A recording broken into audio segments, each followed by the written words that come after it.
गेल्या वर्षी आपण गेलो होतो सिद्धेश्वरला. नमस्कार, मी श्रेया आणि आपण आलेलो आहोत सिद्धेश्वरला. ही नदी पार करून आता पुढे आपण ह्या सुंदरशा धबधब्याजवळ जाणार आहोत. झिम्माड पावसासारखाच बरसणाऱ्या ह्या धबधब्याच्या सरी आणि समोर असणारं सुंदर विहंगम असं निसर्गाचं दृश्य. वाटेचं सौंदर्य अजूनच वाढवलं होतं या रानहळदीच्या फुलाने. वाटेत आम्हाला भेटली होती कुडकाची फळं. ही मिठाच्या पाण्यात खारवून वर्षभर वापरली जातात. ठेवल्यावर काय होतं? आवळ्यासारखी आंबट असतात ती आणि त्यातनं थोड्या वेळानं तोंडाला गोडवा येतो.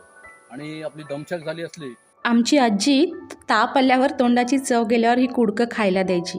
उन्हाळ्याच्या दिवसात मीठ टाकून काचेच्या बरणीत ही खारवली जातात आणि वर्षभर टिकवली जातात. ही खूप सारी औषधी वनस्पतींनी संपन्न आहे हे जंगल. फक्त आपल्याकडे आता त्याची माहिती नाही आहे. वरती जाताना आमचं स्वागत करण्यासाठी ही मंडळी बसलीच होती इथे. अशी आपण ज्या धबधब्यावर गेलो होतो ना, तो वरून काहीसा असा दिसतोय आता.